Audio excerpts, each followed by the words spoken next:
佛说一碗水中有84000虫，直到16世纪末，人类发明出第一台显微镜，这句话才终于得到了现代微生物学的证实。佛说1000个小世界为一个小千世界，小千世界犹如周罗，像女性的盘发，不仅圆，还带螺旋状，这正是天文学家观测到的银河系的形状。佛说受孕入胎的过程以及各种无法受孕的形状，居然与现代科学在显微镜下的研究惊人的又一次不谋而合。此外，佛陀还揭示了一些目前无法被科学证实和解释的现象，比如说中阴身如何入胎，中阴身头生身为男还是为女，居然与对父母的爱欲有关。为什么民间说孕妇的肚子间就会生儿子等等。今天我们就来聊一聊这一部《佛说入胎经》。入胎经出自于大宝积经得第56卷，是佛陀劝说他的弟弟难陀出家后，为难陀揭示了生命如何入胎，以及在母体内如何成长变化的真相。为什么母体有时候能怀孕受胎，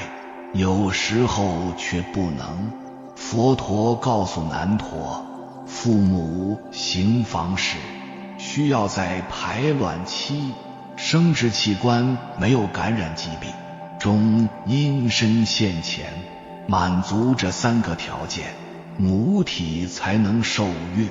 这里的月期看起来更像月经期，凭什么说就是排卵期呢？难陀有诸女人，或经3日，或经5日，半月1月，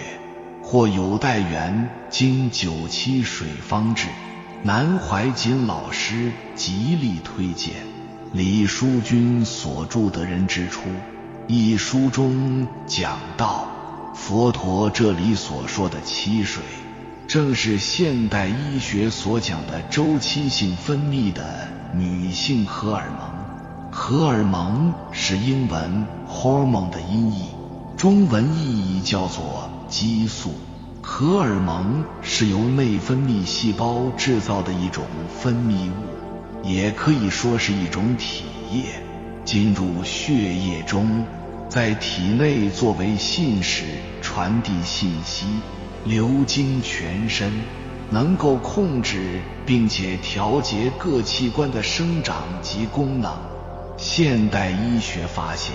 女性月经周期大约为28天，分为3期。第1期叫做增殖期，以子宫出血为第1天，在月经周期的第4天至第14天，卵巢内分泌雌激素，促使卵泡成熟，排出卵子，释放到子宫。第2期叫做分泌期，在月经周期的第15天至第28天，卵巢内形成黄体，黄体分泌的妊娠激素配合前一时期卵巢分泌的雌激素，使子宫内膜显著增生，血管增多，腺体高度分泌，这使子宫内膜更厚、更软、更温润，血液供应更丰富。这是为如果有受精卵着床做好温暖舒适的准备。第3周期叫做月经期，周期中的第1天至第4天左右，如果没有卵子受孕，黄体就会很快萎缩，雌激素和妊娠激素分泌减少，于是子宫内膜蜕变脱落，血管破裂出血，便再一次形成月经。由此可知，除了卵子本身以外，受孕的另一个主要关键就是女性荷尔蒙。前面经文中所说的月期，就是周期性内分泌的排卵期。多数女性的整个月经周期为1个月左右。如果每月一次月经的话，那么在月经的第3天至第5天之后，雌激素开始分泌。正如经文中所说，有中女人或经3日，或经5日。而有些女性的月经周期并不稳定，有的40几天一个周期，有的要2个月甚至更久。所以经文中说半月、1月或有待远，经9期水方至，同时又说明了期水对于受孕的关键作用。3000年前，释迦牟尼佛当然不会使用现代医学的术语，但是他提出了期水这个名词，其中的水正好符合了现代医学中荷尔蒙的液体状态。期这个字则点出了女性荷尔蒙的周期性变化。不仅如此，佛陀还说，女性荷尔蒙分泌不足的话，不但影响受孕，还会影响第2性征的发育。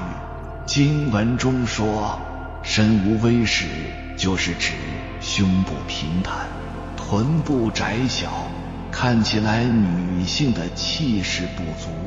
而相对的男性荷尔蒙偏高，那么他的皮肤很可能会显得粗糙，甚至会长出胡须，体毛也比较多，骨骼粗大，甚至有喉结，缺乏女性的柔美，所以说形容丑陋。而导致女性荷尔蒙分泌不足的原因，则是身心过于劳苦，饮食结构不合理。这些言论全部符合现代医学近100年才有的研究，而佛陀不必借助任何精密的医学研究仪器，就已经悉知生命受胎的全貌，实在令人叹为观止。如果父亲不能释放精子，或母亲当时没有排卵，或母亲体内根本没有卵子，则无法受孕。如果父母一方的生殖器官感染疾病，也无法受孕。照现代医学的论据，这种情况下，即使受孕也可能会导致流产，或者导致先天性的缺陷。前面2个受孕入胎的条件是生理方面的，能够得到现代医学的论据证实。这第3个条件则超出了现代医学的解释范围。那么中阴身到底是怎么一回事呢？它是怎么进入母体内的呢？前面经文中提到的中孕，就是我们常说的中阴身。色受想行识5蕴灭，则中阴生。根据俱舍论记载，自亡者断气，第8意识脱离躯壳至转世投胎前的历程，称为中有或者中阴。关于第8意识，我们在之前的视频中介绍过，第8意识就是阿赖耶识，还藏着我们一切善恶的种子，是生死流转的根本。因为仅有第8意识存在作为主宰，没有实质的肉体，所以又被称为一生身。6道中任何一道的生命结束之后，在转生下一期生命之前的过渡阶段都为中阴身。不仅只针对人，我们这里是仅针对人的中阴状态进行讨论。民间认为人死后就会变成鬼，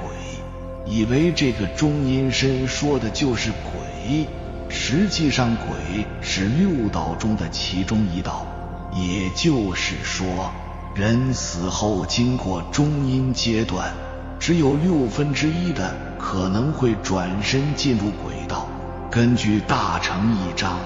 中说，一般人死后皆有中阴身，只有2种人没有，一种是大善之人，如果一生奉行十善，精进修行，对三宝及净土深具信心，断气后则刹那间往生极乐。如果生前没有听闻过佛法，但能乐善好施，为世间大善人，100年之后则瞬间投身天道。另一种是大恶之人，命中则直入地狱道或恶鬼道。把死亡比作成一次考试的话，大善之人就像是尖子生，考得好像很容易，没什么痛苦，直接就保送去好地方了。大恶之人就是平常垫底的，直接就发配到不好的地方了。而大部分中间的人需要等待老师批卷子，即将等待分数的过程，就是对判善恶业力的中阴阶段。大毗婆沙论记载，欲界的中阴身只有5、6岁孩子的大小。中阴身的相貌大致分为2大类，一种形色端正，一种容貌丑陋。即将堕入地狱的中阴身，形貌如烧焦的枯木；即将堕为畜生的中医生，颜色如烟雾；即将堕入恶鬼的中阴身，颜色如水；即将转身人道和欲界天的中阴身，则带着金光；即将上升到色界天的中阴身，形色鲜白；即将上升到无色界天的中阴身就没有形象了，因为无色界的众生本就没有色身。也就是说，中阴身脱离色身后，随自身所造的业因将转生到哪一道，就会现那一道的生命形象，不一定现人的形象。有的是2只手2只脚，有的是4只脚，有的有很多只脚，也有的是没有脚，自然而然地朝着有共业因缘的父母而去。如果即将转生天上，中阴身就头朝上的上升而去；如果转生为人道、畜生道、恶鬼道，中阴身就横行而去；如果堕入地狱道，中阴身就头朝下的向下而去；如果生前身体有残障，到了中阴阶段，摆脱了色身的束缚，不仅完美无缺，而且具备5种自在神通：天眼通，在千万世界之外就能看到有缘的父母；神足通，可随心所欲穿墙走壁，乘空而去，速度尤甚光速，念头一到即可投生他方。地势天犯天王不能阻挡，须弥山铁围山不能障碍，唯独有2个地方中阴身穿透不了，一个是佛的金刚座，另一个是母体子宫。母体子宫是再度轮回的入口，进入以后就穿不出来了。中阴身只能进入与自己有因缘的母体。天耳通，比如可以听到远在异乡的亲人为自己的离世而哭泣。他心通，能洞悉他人内心的真实想法，比如发现亲人对于自己的离世只是表面悲伤，内心却在算计自己的遗产。宿命通能够了知多生宿命，生前所作所为皆历历分明，一幕一幕如在眼前。根据慧律法师的临终备览记载，中阴身的寿长至多为749天，每7日为1周期，每1周期内皆有可能转世，有的可能3、4天即转世，并非一定满1周期。法句譬喻经中说，在中阴中不得不受生，所以如果到了49日还未转生，不借助任何善根之力的话，则会沦为鬼道。由于个人阿赖耶识所含藏的善恶种子不同，业力不同，受胎的果报也不同，因此所呈现的境界也不同。每个人中阴的各种经历、景象出现的顺序、时间长短等，都会依因缘业力而不同。生前所作所为、所思所虑都会有影响。生前行善感得乐境，生前为恶感得苦境。如果境界呈现的是为了避寒躲雨，进入了茅草屋、破瓦房，那很可能就要投身到贫穷的人家里。如果境界呈现的是上高楼坐高位，那可能会出生在富贵的家庭。如果是进入了草丛里、篱笆内，那多半就要转入畜生道了。而这些幻境实际上是引导着中阴身找到有因缘的父母。佛陀说，如果父母的福报大，中阴身的福报小，或者父母的福报小，中阴身的福报大，则无法入胎。如果父母和中阴身二者福报一样大，但互相之间没有业力因缘，也无法入胎。那什么样的业力因缘指引着中阴身入胎呢？一者讨债，二者还债，三者抱怨。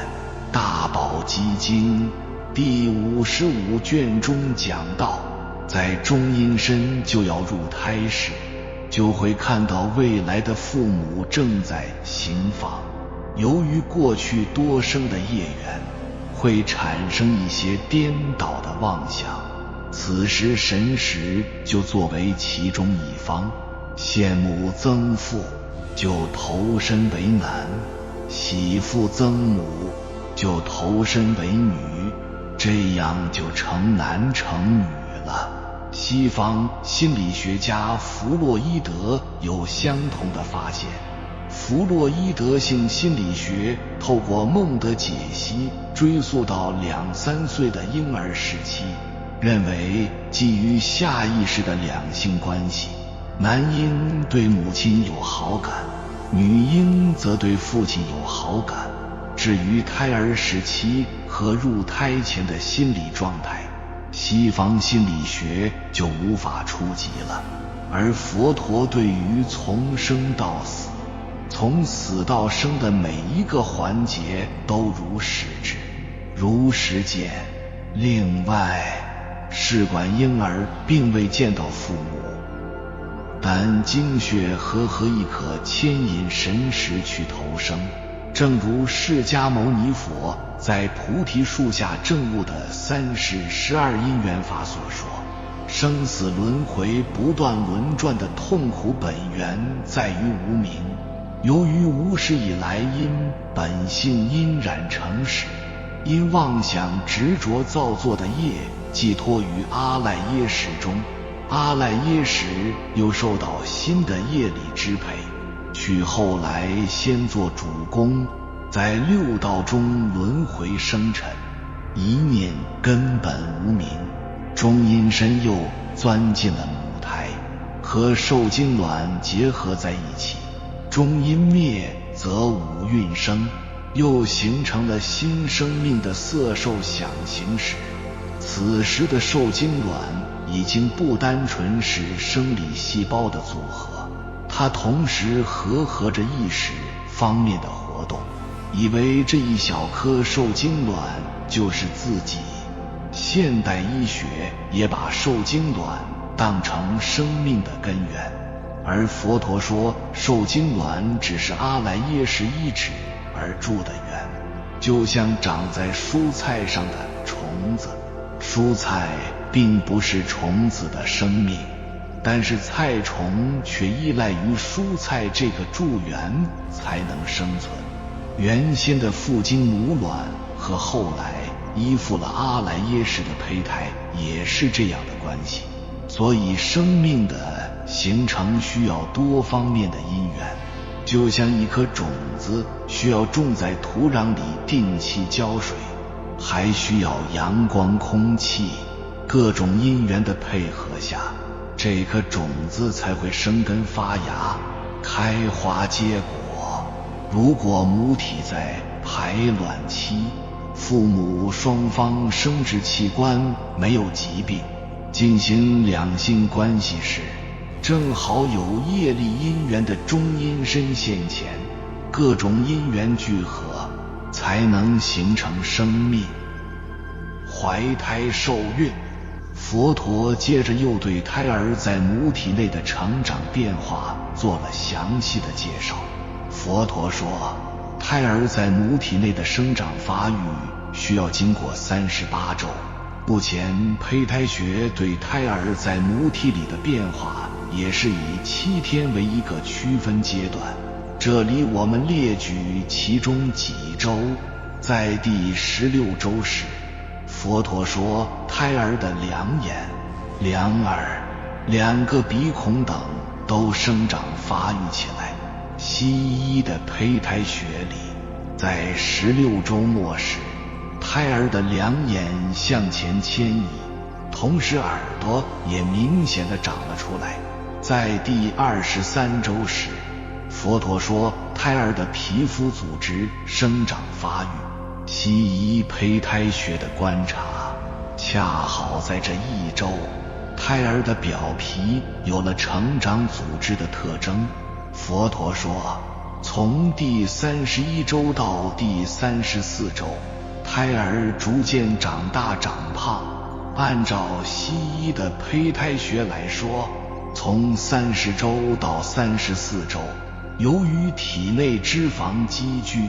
手脚和躯体也逐渐变得肥胖。过了34周，胎儿的生长速度则又缓慢下来。佛陀所说的38周的变化与现代医学研究基本一致，这里我们就不一一介绍了。而在第27周时，佛陀则又讲述了一些无法被科学验证的现象。如果说中阴身投身到什么样的家庭，有什么样的父母，是人生的第一个分水岭，那么第27周可以说是第二个分水岭。佛陀说，如果这个胎儿前世非常牵领贪婪，不听从父母师长的教诲，身口意造作不善，就会得以下各种不如意的恶报，大致可以归纳为3类。第一，比如身在以丰腴为美的唐朝，他就会生得干瘦。如果当时的社会喜欢柔弱斯文，那他就会长得5大3粗。总之，他会长得与当时的大众审美相反，这是长相不如意的果报。第二，可能会盲聋喑哑，或者愚痴，或者手脚扭曲变形，年轻人见了都觉得厌恶。更何况其他人了，这是身体有缺陷的果报。第三，即使有人教他身口意三业，善恶有报，他也不会相信，没有智慧，根气低劣，这都是由于前世造恶所感召的恶报。相反，如果这个胎儿前世修了很多福德，就会长相如意，六根具足，人见欢喜，有智慧，感得善果。也就是说，这个胎儿未来的至于美丑，在27周时就已经有雏形了。另外第27周，也就是6个多月时，基本已经能看出孕肚的形态。照民间的说法，如果孕妇的肚子尖就会生男孩，如果肚子圆就会生女孩，这在科学中找不到依据，而佛陀正好能为这一现象做出解释。佛陀说，男胎多半偏向母亲的右斜面，向着母亲的背脊。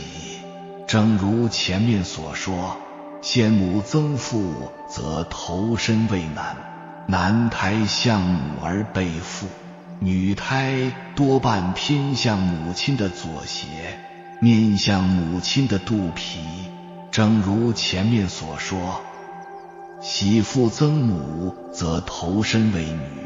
女胎向父而背母。在人生的起点和终站一书中，南怀瑾老师说，在水中溺亡的人漂浮起来，如同胎儿在母亲肚子里的情况一样，男性是趴着的，女性是仰着的。从第36周开始，肚子里的胎儿逐渐感觉到胎育之苦，被母亲的五脏六腑挤压，而且气味恶臭，周遭又漆黑一片。如果母亲吃的太多、太冷、太辣，行住坐卧的久一点，或者行房事等等，胎儿都会感觉到非常痛苦。到了第38周时，胎儿转身朝下，趋向子宫口，同时有一股较趋下的生理机能将胎儿推出产门。按照现代医学的研究，在第38周时，母亲的脑垂体会分泌大量的催产素，生产时这种激素使子宫壁强烈收缩，同时使子宫体肌纤维松弛，于是子宫口扩张，同时借着子宫壁肌、母体腰肌的收缩，胎儿逐渐被推出母体。由于胎儿前世的罪孽以及与母亲之间的业力因缘，在出生时，胎儿可能会手脚横侧，头部无法顺利转向，使得母亲承受巨大的痛苦折磨，就像死过一次才能把胎儿生出来。如果因缘一尽的话，就会胎死腹中，甚至母亲也难保性命。即使现在有了剖宫产手术，很多时候还是无法避免意外的发生。佛陀对刚出家的弟弟难陀详细地解说了生命的形成和由来，目的就是为了告诉他，转生人胎母子所承受的煎熬，这还只是人生8苦中的其中一苦。如果转生其他恶道的话，所受的苦更是无法想象。所以佛陀劝说难陀当求出离。我们常在新闻上看到有人自寻短见的悲剧，如果能领会佛陀所说的12因缘法，了悟生命流转的真相，就能知道堕胎和自我了结并不能真正的逃避痛苦。依佛说长寿灭罪护诸童子陀罗尼经来说，堕胎罪同杀阿罗汉，属无间地狱罪。南怀瑾老师曾说，判你的刑期没有满，自我了结就是越狱，不仅得不到解脱，依然在六道轮回中流转，还罪上加罪。既然生死痛苦的本源在于无明，那么破除无明就能从轮回中解脱出来。关于无明，我们在之前的视频中详细介绍过，无明就是把因缘和合、念念生灭的东西执着为实有，常存一切有为法，如梦幻泡影。当你不再执着于万事恒常的幻想，你就能看清事物的本来面目。当你照见五蕴皆空，你的心就不再被贪嗔痴所左右。你虽人在世间，但心已超脱轮回，脱离六道。关键不在于外在世界，而在于内心世界的觉醒。正如《楞严经》中所说，心能转物，即同如来。心能转万物，不被万物所转，随心自在，处处真如。有缘人，感谢你看到最后。如果今天的影片对你有所帮助，请按个赞给我响应，回复一句摆脱无明。愿你心如明镜，照见真我，坦然面对一切，走出属于自己的光明之路。还没有订阅频道的，请点击右侧的订阅按钮，与我们建立更深的连接，随缘加入会员，与同频之人共修福报，随喜转发，传播善知识，功德无量。